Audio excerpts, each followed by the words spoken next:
হুম, glass লাগিয়ে দিচ্ছি, বাতাস অতিরিক্ত হচ্ছে বাইরে। আচ্ছা লাগা।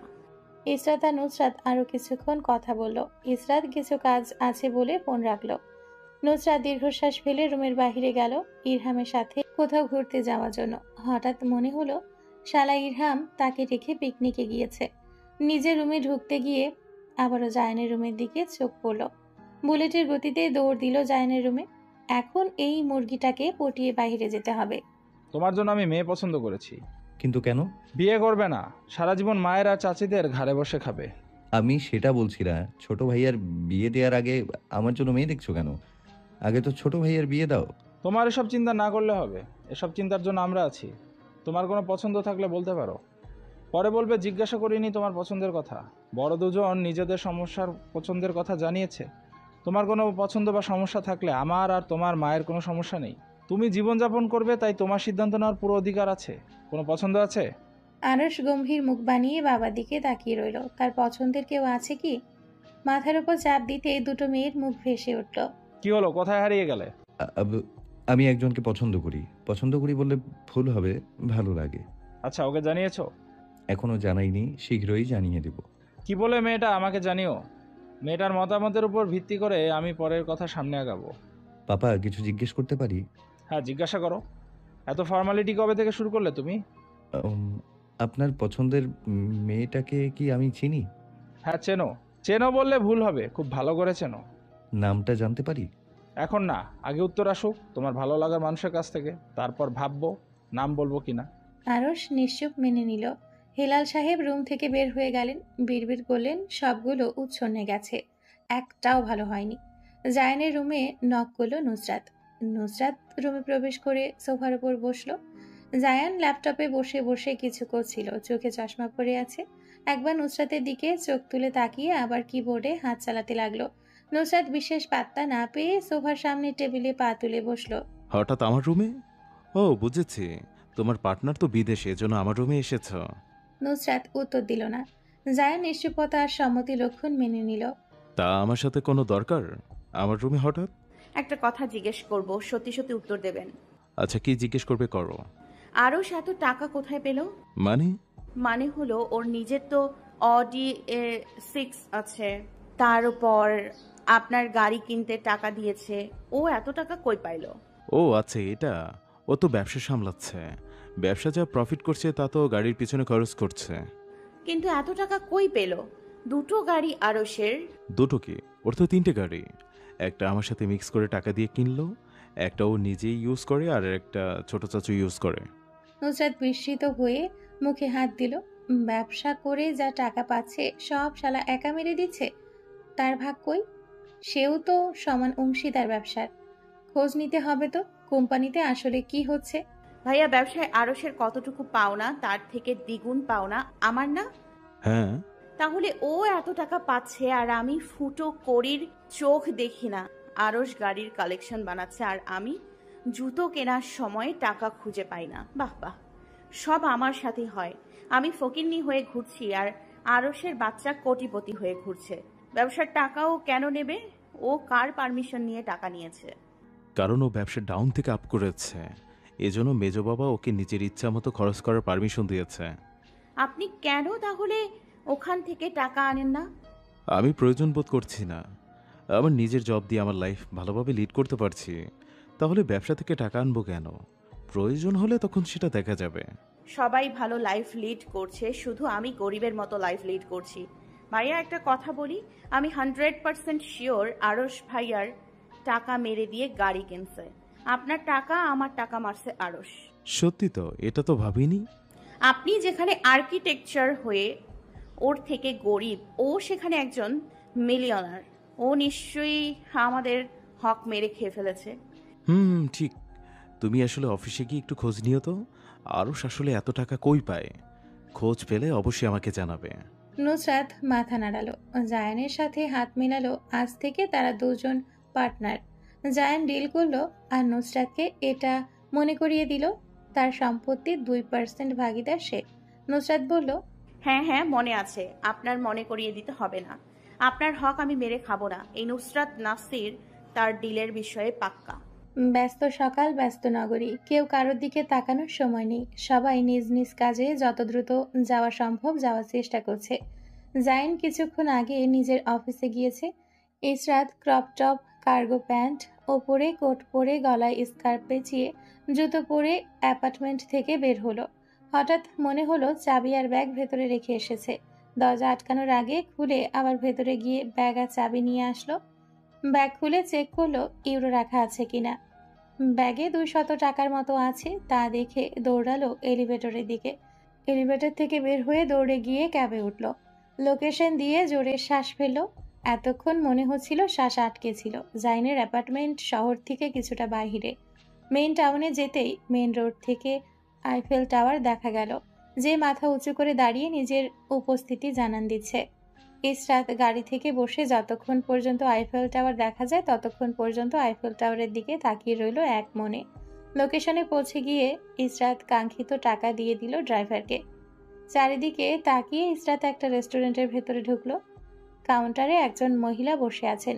ইসরাতকে দেখে এগিয়ে আসলেন নিজের জায়গা থেকে। Hello ma'am, Israt. আমি আপনার সাথে কথা বলেছিলাম মনে হয়। মহিলা কিছু মনে করার চেষ্টা করলো, হয়তো মনে হলো। হালকা হেসে তিনি ইসরাতকে জড়িয়ে ধরলেন। ইসরাত ভ্যাবাচ্যাকা খেয়ে তাকিয়ে রইল মহিলার দিকে। হ্যালো, আমি ক্যামেলিয়া। 2 দিন আগে আমার সাথে তোমার কথা হয়েছে। আসো, বসে কথা বলি। ক্যামেলিয়া ইসরাতকে নিয়ে এক পাশে সিটে বসলেন। ইসরাত ক্যামেলিয়ার দিকে তাকালো। গলায় খ্রিস্টানদের ক্রুশ পরে আছেন। মহিলা যথেষ্ট মায়াবী ও তার কথা বলার ধরন অনেক ফ্রেন্ডলি। ইসরাতের চিন্তায় ব্যাঘাত ঘটিয়ে ক্যামেলিয়া বলল, এই রেস্টুরেন্টের ওনার আমি। হাত তুলে 35 বছরের এক সাদা চামড়ার পুরুষের দিকে ইশারা করে বললেন, আর ওই যে দেখছো, উনি আমার স্বামী লিও। আমরা দুজন মিলে এই রেস্টুরেন্ট চালাই। আজকাল রেস্টুরেন্টে মানুষের আনাগোনা বৃদ্ধি পেয়েছে আগের তুলনায়। আগে আমরা নিজেরা সামলে নিলাম, কিন্তু এখন দুজনে মিলে সামলাতে হিমশিম খাচ্ছি। আমাদের সাহায্যের জন্য একজনকে প্রয়োজন, তাই আমরা এই বিজ্ঞাপন দিয়েছি। এবং সর্বপ্রথম এই বিষয়ে তুমি আমাদের নক করেছো। এবার বলো, তুমি কি এখানে কাজ করতে চাও? আমি তোমাকে কাজে রাখতে চাচ্ছি।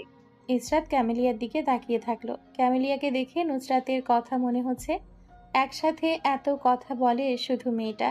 ক্যামেলিয়া ইসরাতের হাতে ধাক্কা দিয়ে বলল, তুমি কি কাজ করতে রাজি আছো? বেশি কিছু করতে হবে না তোমার, শুধু খাবার সার্ভ করতে হবে। আমি মাস শেষে তোমাকে ভালো বেতন দেব। এতে যদি না হয় তাহলে তোমাকে আমি মাস শেষে বোনাস দেব। আমার তোমাকে পছন্দ হয়েছে। যারা চুপচাপ বসে আমার কথা শোনে, আমার কথার মাঝখানে কথা বলে না, তাদের আমি খুব বেশি পছন্দ করি। বেতন কত দিবেন? বাহ, তুমি তো স্ট্রেট ফরওয়ার্ড কথা বলো দেখছি। তুমি আমার পছন্দের লিস্টে যুক্ত হয়ে গিয়েছো। আচ্ছা, মূল কথায় আসি। আমি ভাবছিলাম মাস শেষে 700 ইউরো দেবো, কিন্তু এখন তুমি আমার পছন্দের লিস্টে এসে গেছো, তাই আমি তোমাকে 1500 ইউরো দেব তোমার পারিশ্রমিক হিসাবে। ইসরাত ব্যাগ নিয়ে উঠে দাঁড়ালো। হাতের ঘড়ি চেক করে দেখলো 11:30 বাজে। ইসরাত কাঁধে ব্যাগ ঝোলাতে ঝোলাতে গম্ভীর গলায় বলল, আশা করি আপনাদের সাথে কাজ করতে এসে আমি খুব খুশি হব আর একটা সুন্দর সময় কাটাতে পারবো। আজ তাহলে আসি, দেখা হবে খুব তাড়াতাড়ি। কেন খুব তাড়াতাড়ি কেন? তুমি আগামীকাল থেকে জয়েন করো এখানে, তাহলে আমি খুব খুশি হব। আগামীকাল চলে এসো, আমি অপেক্ষায় থাকবো। ঠিক আছে। ইসরাত গলার স্কার্ফ ঠিকভাবে পেঁচিয়ে রেস্টুরেন্ট থেকে বের হয়ে গেল। ক্যামেলিয়া ইসরাত যেতেই স্বামীর সাথে কথা বলতে গেল আজকে যে মেয়ে এসেছে তার বিষয়ে। মেয়েটাকে তার অনেক পছন্দ হয়েছে। এই মেয়েকে তার রেস্টুরেন্টে কাজে রাখবে। অন্যদিকে বিকাল 4টা। গতকাল রাতে ইরহাম ট্রিপ থেকে ফিরে এসেছে। নুসরাত ইরহামকে বলে এসেছে রেডি হওয়ার জন্য, তারা কোথাও যাবে আজ। ইরহাম জিজ্ঞেস করলেও উত্তর দিল না, বলল গেলেই দেখতে পাবি। নুসরাত 5 মিনিটে লং টপস আর শরীর ঢেকে ওড়না পরে রেডি হলো। নুসরাত ড্রয়িং রুমে গিয়ে বসলো। সোফার ওপর পা তুলে বসতেই টপস কিছুটা উপরে উঠে দেখা গেল ব্যাগি প্যান্ট। ইরহাম আরো 5 মিনিট পর নিচে আসলো। নুসরাত ঝটপট উঠে দাঁড়ালো। বাড়ি থেকে বের হয়ে মেইন রোডে গিয়ে উঠল দুজন। ইরহাম সিএনজিতে উঠে বসলো। নুসরাতের সাথে নির্দিষ্ট দূরত্ব বজায় রেখে বসলো সিএনজিতে ইরহাম। মীরাবাজার কেন যাবি? ওখানে তো আব্বু আর মেজো বাবা আছে। একটা প্রয়োজনে যাচ্ছি, আর চাচু আর আব্বা থাকলে কি হবে? আমরা তো কোনো ক্রাইম করতে যাচ্ছি না, আমরা গোয়েন্দাগিরি করতে যাচ্ছি। কিসের গোয়েন্দাগিরি? আজকাল ব্যবসা কেমন চলছে তার খোঁজ নিতে। তুই অফিসে যাবি? হুম। ইরহাম চোখ বড় বড় করে নুসরাতের দিকে তাকালো। নুসরাত স্বাভাবিক বসে আছে, তার কোনো প্রতিক্রিয়া নেই। নুসরাতের মুখ দেখে বোঝা যাচ্ছে এটা তেমন কোনো বড় বিষয় নয়। ইরহাম প্যানিক করে বলল, তুই ভুলে গিয়েছিস 2 বছর আগের কথা? আরে ব্রো চিল। আর 2 বছর আগের কথা এত তাড়াতাড়ি ভুলে যাব? এত খারাপ ব্রেন আমার না। সবকিছু চোখের পাতায় ভেসে আছে। কিসের চিল করব? আমি মরছি আমার জ্বালায় আর তুই চিল মারাচ্ছিস? আমাকে আর তোকে গার্ড অফিসের গেট থেকে পিটিয়ে ফিরিয়ে দেবে। আব্বু কি বলেছিল দারোয়ানকে মনে নেই? দারোয়ানকে বলেছিল আমাদের অফিসের বিল্ডিং থেকে 2 হাত দূরে দেখলেই সোজা লাঠি দিয়ে পেটাতে। ও আমাদের চিনলে না আটকাবে আর পেটাবে। মানে? ওখানে গেলে বুঝতে পারবি। এখন চুপ করে বস, চিল কর। ইরহাম চিন্তায় চিল করতেই পারল না। তার বাপ তাকে অফিসের আশেপাশে দেখলে আজ আর আস্ত রাখবেন না। এই মেয়ের জন্য তাকে কি কি দুর্ভোগ পোহাতে হবে এক আল্লাহই ভালো জানে। নুসরাতের দিকে করুণ মুখে তাকালো ইরহাম।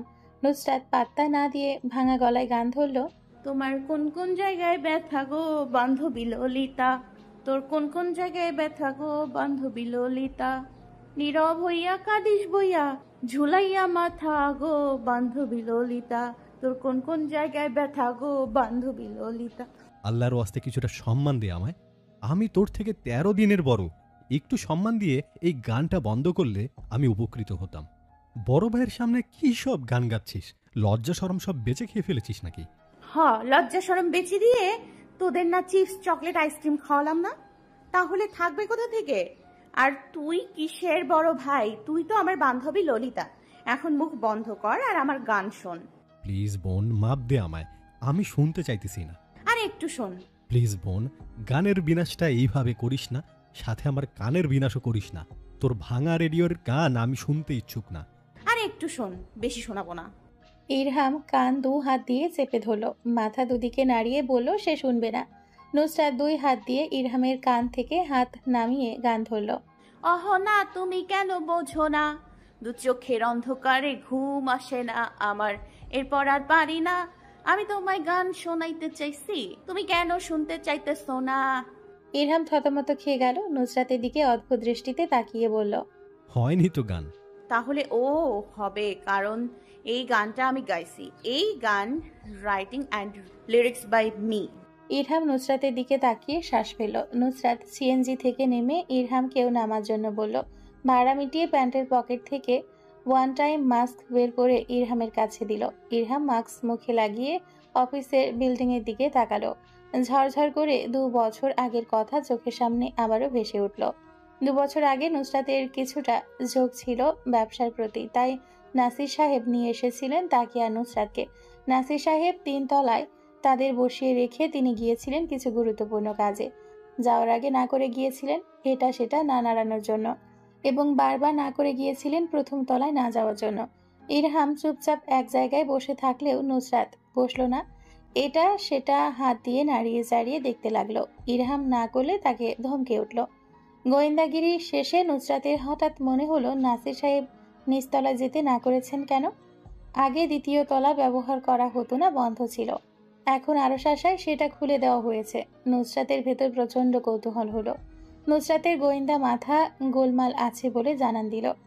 নিচতলার গোলমাল বের করার জন্য ইরহামকে বলল নিচে যাবার কথা।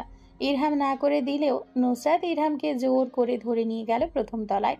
যা ঘটার ঘটল। জিনিসপত্র নড়াচড়া করতে গিয়ে নুসরাতের মাথায় আসলো একটার কেমিক্যাল অন্যটার সাথে মেশালে কেমন হবে। নতুন কোনো জিনিস উৎপাদন হয়ে যাবে। নিজেকে বাহবা দিল নিজের বুদ্ধি দেখে। ভুল কেমিক্যাল একটার সাথে অন্যটা মিশিয়ে পরীক্ষা করে দেখতে লাগলো। পারফিউম তৈরি করার জন্য রাখা অ্যালকোহল আর ফ্রেগ্রেন্ট অয়েল দুটো মেশালো। তারপর আর কি, ধাপ করে আগুন ধরে গেল।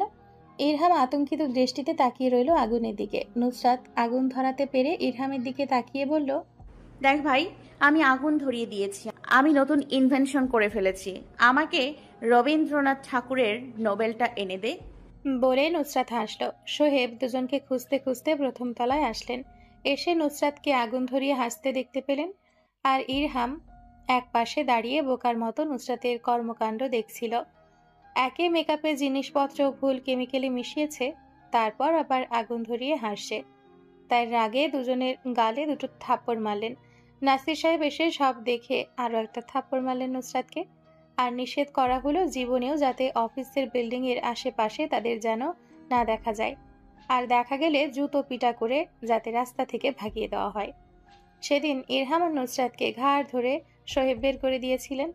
ইরহামের মাথা ঝাড়া দিয়ে মাথা থেকে সব ফেলে দিল। নুসরাতকে আগে পাঠালো গেটের সামনে। নুসরাত গিয়ে গেটে বাড়ি দিল। কেউ আছেন এখানে? হ্যালো, খাম্মাটা মরেছে কই? ছিপছিপে বোকা গড়নের এক ছেলে বসা থেকে উঠে আসলো। নুসরাত একে দেখে হাসি পেল। এটাকে দারোয়ান রেখেছে, এর বাপ কই? নুসরাত ভেবে নিল একে এক ধাক্কা মারলেই তো উড়ে গিয়ে দূরে কোথাও পড়বে। জি আপু, কিভাবে সাহায্য করতে পারি? ভাইয়া? ভাইয়া বলে মাথায় হাত দিয়ে গেটের সামনে উল্টে পড়ে গেল। বোকা ছেলেটা বুঝলো না নুসরাত ভেতরে ঢোকার জন্য মাথা ঘুরিয়ে পড়ে যাওয়ার অভিনয় করছে। ইরহাম দূর থেকে হাই হাই করে উঠল, এটা পাগল নাকি? ভেতরে ঢোকার জন্য মাটিতে পড়ে গেল। কি খচ্চর এই মহিলা! এই এত ময়লা আবর্জনার মধ্যে শুয়ে পড়ল। ছি! ছিপছিপে গরনের ছেলেটা ভ্যাবাচাকা খেয়ে দাঁড়িয়ে রইল। গেটের ভেতরে থেকে আপা আপা বলে ডাকলো। নড়াচড়া না দেখে গেট খুলে ধীরে ধীরে নুসরাতের দিকে আসলো। পাশ থেকে ছোট আকারের বাঁশের কঞ্চি নিয়ে নুসরাতের শরীরে ধাক্কা দিল। নুসরাতকে নড়তে না দেখে মনে করলো অজ্ঞান হয়ে গিয়েছে। পা চালিয়ে ভেতরে গেল পানি আনতে ছেলেটা। নুসরাত নিজের আশপাশ নড়চড় না দেখে এক চোখ খুলল। ছেলেটাকে না দেখে উঠে দাঁড়িয়ে ভো দৌড় দিয়ে গেটের ভেতর। নুসরাতকে দৌড়াতে দেখে ইরহামও দূর থেকে দৌড়ে আসলো। নুসরাতের পিছু পিছু দৌড়ে গিয়ে সিঁড়ির কাছে থামলো। নুসরাত হাঁপ ছাড়লো। কাপড় থেকে বালু ঝেড়ে নিয়ে ইরহামের গায়ে হাত মুছল। এটা তার মোছার জায়গা। ইরহাম না করলো গায়ে হাত না মোছার জন্য, কিন্তু নুসরাত না করলে আরো বেশি করে মুছবে। নুসরাত সিঁড়ির ওখানে দাঁড়িয়ে থেকে দেখলো ছেলেটা ওখানে যাচ্ছে। নুসরাতকে ওখানে না পেয়ে হাঁ করে কিছুক্ষণ তাকিয়ে থেকে আবার নিজের জায়গায় গিয়ে বসলো ছেলেটা। সোহেদ আর একটা কালো লোক কথা বলতে বলতে নিচে নামলেন। তাদের নিচে নামতে দেখে নুসরাত আর ইরহাম সিঁড়ির পেছনে গিয়ে লুকালো। সোহেব আর কালো লোকটা চলে যেতেই দৌড় দিল দ্বিতীয় তলার দিকে দুজন।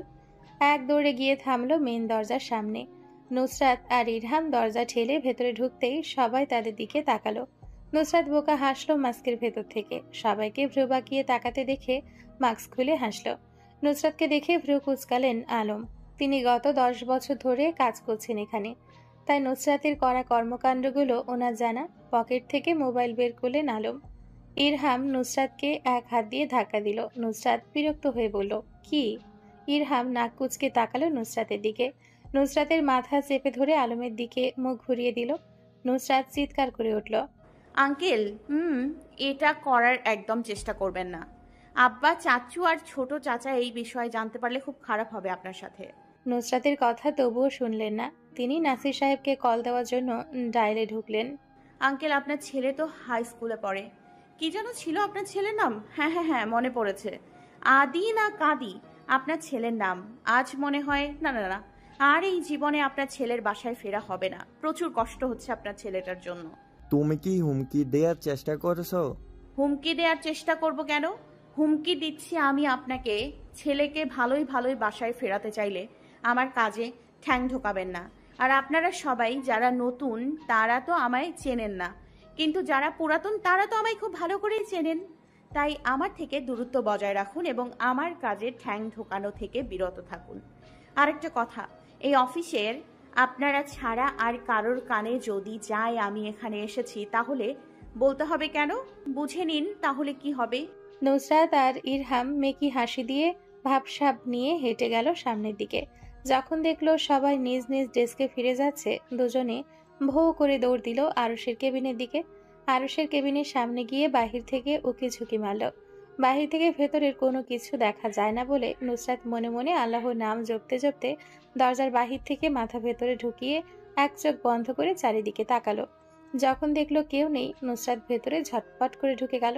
সাথে টেনে নিয়ে গেল তার ক্রাইম পার্টনারকে। আর সে টেবিলে কিছু ফাইল রাখা ছিল। নুসরাত কিছুক্ষণ নেড়ে চেড়ে যখন কিছু বুঝলো না, ছুঁড়ে দূরে ফেলল। আবার তুলে এনে জায়গায় রাখলো।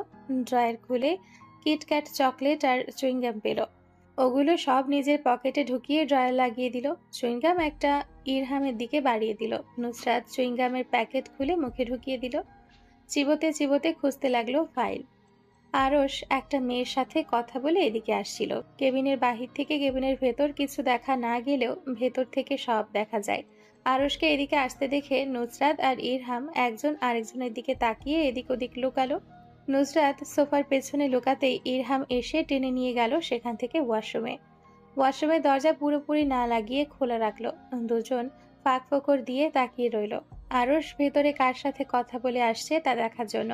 তখন মেয়েটার মুখ খেয়াল করেনি নুসরাত। কেবিনের ভেতর ঢুকে স্লাইডিং দরজা ধরে রাখলো আরশ হাসি মুখে। নুসরাত আর ইরহাম বিস্ফোরক দৃষ্টিতে তাকিয়ে রইল সামনের দিকে। তারপর নিজেদের দিকে তাকিয়ে চোখাচোখি করে নিল। দ্য গ্রেট আরশ হেলাল কারো একজনের জন্য দরজা ধরে দাঁড়িয়ে আছে। একটা মেয়ে হালকা হাসি নিয়ে কেবিনে ঢুকলো। মেয়েটাকে নুসরাত চিনতে পারল। নুসরাত ফিসফিস করে বলল, এই ইরহাম মাইয়া ডারে আমি দেখছি ইশরাতের বিয়েতে, এরপর ইশরাতের মেহেদিতে। আর কেউ আসেনি অফিসে, শুধু এই মেয়ে এসেছিল। ডাল মে জরুর কুছ কালা হ্যায়। ভাইয়ার মুখে কি হাসি লেগে আছে দেখ। আমাদের সাথে এসেছে, তারপর থেকে কোনোদিন হেসে কথা বলেনি। আমাদের দেখলেই মুখ আমাদের দেখলেই হাগুর মতো মুখ বানিয়ে নেয় শালা। কোনোদিন একটা স্বাভাবিকভাবে কথা বলছিল আমাদের সাথে বসে? না। নিজেদের বাক্য শেষ হলো আরশের সাথে আসা মেয়েটার গলার স্বর শুনে। স্যার আজ কোনো স্পেশাল কিছু নাকি? আপনাদের দেখে খুশি খুশি লাগছে। আরশ কিছু বলল না, হালকা হাসলো ঠোঁট চেপে। স্যার এত জরুরি তলব দিয়ে নিজে গিয়ে নিয়ে আসলেন, কি প্রয়োজন? কিভাবে সাহায্য করতে পারি আমি আপনাকে? আরশ কথা বলল না। নুসরাত আর ইরহাম মুখ কুঁচকে একজন আরেকজনের দিকে তাকাচ্ছে। এদের ন্যাকামি তার ভালো লাগছে না। কি বলবে বলে ফেল না ভাই, এত দেরি করছিস কেন? আরশ নিজের পকেট থেকে একটা রিংয়ের বক্স বের করে এগিয়ে দিল রুবার দিকে।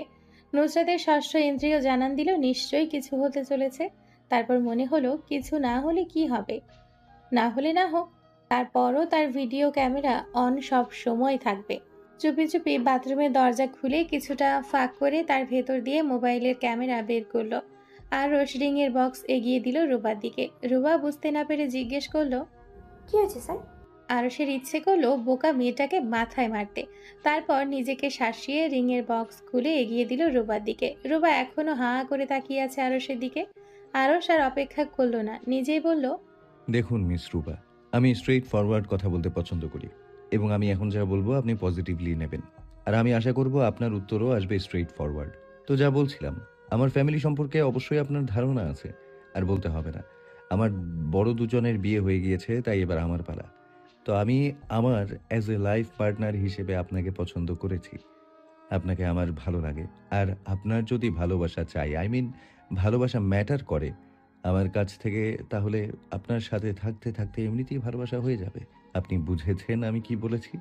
ইরহাম হাঁ করে তাকিয়ে আছে আরশের দিকে। আরশের মতো একজন ইগোইস্টিক ব্যক্তি কাউকে প্রপোজ করছে বিয়ের জন্য। ইরহামের পাশে দাঁড়িয়ে নুসরাত নিজেকে বাহবা দিচ্ছে আজ অফিসে আসার জন্য, না হলে এত বড় ক্লাইম্যাক্স মিস করে যেত। ইরহামকে ধন্যবাদ বলতে বলল এই সুন্দর সিন দেখানোর জন্য। বাসায় থাকলে আজ সব মিস হতো। রুবা বিমূর নেত্রে আরশের দিকে কিছুক্ষণ তাকিয়ে রইল। নিজের জড়তা এক পাশে ফেলে বলল, স্যার। কথাটা বলেই হেসে দিল Ruba. What happen miss Ruba? আপনি হাসছেন কেন? আপনার কি আমাকে পছন্দ হয়নি? স্যার সেরকম কিছু না। তাহলে কিরকম কিছু? স্যার আমি বলছি আপনি প্লিজ উত্তেজিত হবেন না। আমি বিবাহিত স্যার, এবং বর্তমানে আমি এক সন্তানের মা। রুবার কথা শুনে ওয়াশরুমের ভেতর থেকে নুসরাত হেসে উঠল উচ্চ শব্দ করে। ইরহাম নুসরাতের মুখ চেপে ধরল। তারপরও নুসরাত হি হি করে হাসলো। বাথরুমের ভেতর থেকে নুসরাতের হাসির শব্দ প্রতিধ্বনি হয়ে বাহিরে আসলো। আরশ আর রুবা ওয়াশরুমের দিকে তাকালো একসাথে। নুসরাত বলল ইরহামকে, চল বাইরে যাই, ভাইয়া শুনে ফেলছে আমার হাসির শব্দ। আসলে আমি হাসতে চাইনি, তারপরেও জোরে হাসি বের হয়ে গেল। ইরহাম আসতে চাইল না। ওয়াশরুমের ভেতর থেকে নুসরাত টেনে নিয়ে আসলো। এখন আর লুকিয়ে কি হবে, দুজন ধরা পড়ে গিয়েছে। নিজে হেসে দিয়ে গন্ডগোল পাকিয়ে দিয়েছে। ওয়াশরুমের ভেতর থেকে ইরহাম আর নুসরাত চোরের মতো মুখ করে বের হয়ে আসলো। আরশের দিকে তাকিয়ে ঠোঁট টেনে বোকার মতো হাসলো দুজন। নুসরাত আর ইরহাম এক পাশে চোখ মুখ চোরের মতো করে দাঁড়িয়ে আছে। আরশ বিরক্ত হলো নিজের ওপর। কেন সে একবার তাকালো না কেবিনের দিকে? উফ, এই দুই বাচালের সামনে তাকে রিজেক্ট হতে হলো। হাতের তালু দিয়ে কপাল ঘষল আরশ। নুসরাতের দিকে বিরক্তির দৃষ্টিতে তাকালো। আজই আসতে হলো এই মেয়েকে। নুসরাতের কথা মাথা থেকে ঝেড়ে ফেলে রুবাকে তীব্র বিতৃষ্ণা নিয়ে জিজ্ঞেস করলো আরশ, আপনি আগে বলেননি কেন আপনি বিবাহিত? আর সবাই আপনাকে কেন মিস বলে বা ডাকে? নুসরাত নিজের হাসি কোনো রকমে আটকে রেখে আছে। এখন কোনো কথা বললেই তার হাসির বিস্ফোরণ ঘটবে।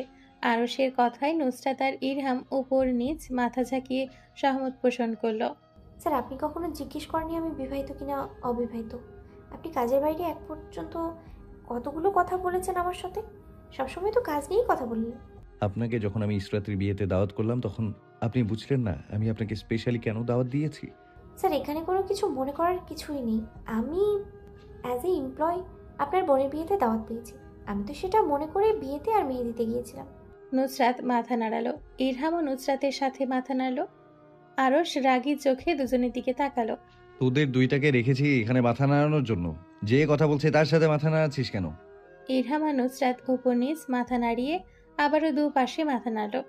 আরশ নিজেকে বকে উঠল। কোন পাগলদের চক্করে পড়েছে সে? এসব পাগলদের কিছু বলাই ভুল। আমাকে দেখে কি আপনার একবারও মনে হয়নি আমার কোনো অনুভূতি আপনার প্রতি রয়েছে?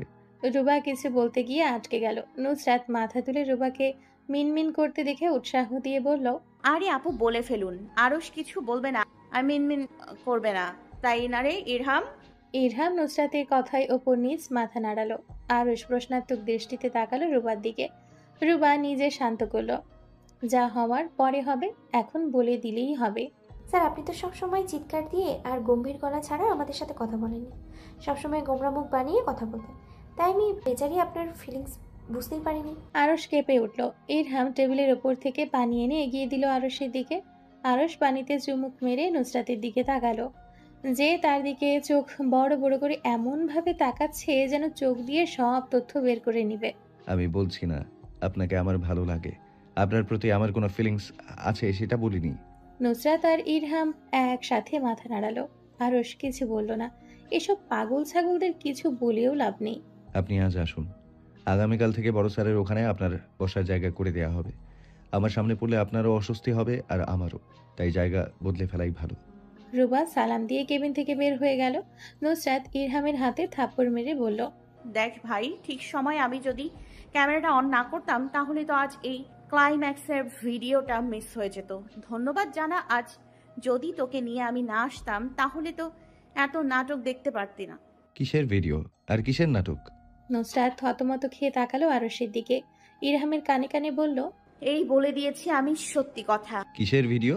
নাথিং ভাইয়া, আসলে রাস্তায় ইরহাম পড়ে গিয়েছিল আর একটা ছেলে ভিডিও করে ফেসবুকে ছেড়ে দিয়েছে আর ক্যাপশন দিয়েছে আজকালের পোলাপাইন অনেক অসহায়। ওইটা নিয়ে কথা বলছিলাম। নুসরাত কথা ঘুরিয়ে ফেলল। আরশের হঠাৎ মাথায় আসলো, এরা এখানে কি করছে? নুসরাত আর ইরহামের দিকে চোখ ছোট ছোট করে তাকিয়ে বলল, তোরা এখানে কি করছিস? ভাইয়া আমি কিছু জানি না, নুসরাত আমাকে নিয়ে এসেছে। নুসরাত চোখ দিয়ে ধমকালো ইরহামকে। ইরহাম বোকার মতো মুখ বানিয়ে দাঁড়িয়ে রইল।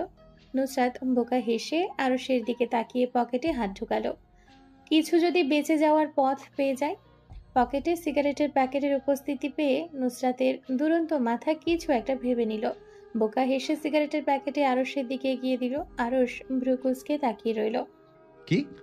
ভাইয়া আপনি এটা ড্রাইভিং রুমে রেখে আসছিলেন, তাই আমি এটা আপনাকে দিতেই আসলাম। সিগারেট ছাড়া আপনি কিভাবে থাকবেন এটা ভেবে নিয়ে এসেছি। আমি ভালো কাজ করেছি না? আচ্ছা ভাইয়া, প্রশংসা লাগবে না, আমি জানি আমি ভালো কাজ করেছি। ধন্যবাদ দিয়ে ছোট করবেন না নিজেকে। তোকে ধন্যবাদ দিচ্ছে কে?